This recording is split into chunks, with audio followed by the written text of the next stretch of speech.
Ayan, pwede na nating tikman ang ating upo. Ayan o, ilang tangkal to? 2. Yan. Tapos ang dami niyang bunga. So hoping lang na tutuloy lahat yan para makapagpamigay din tayo. Yan.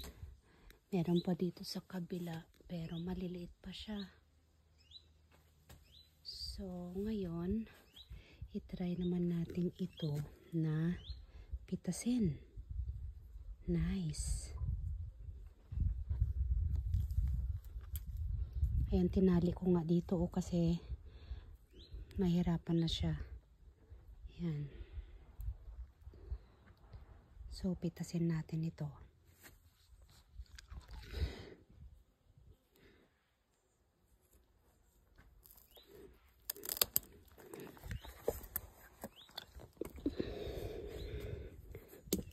So ito yung first harvest natin ng upo.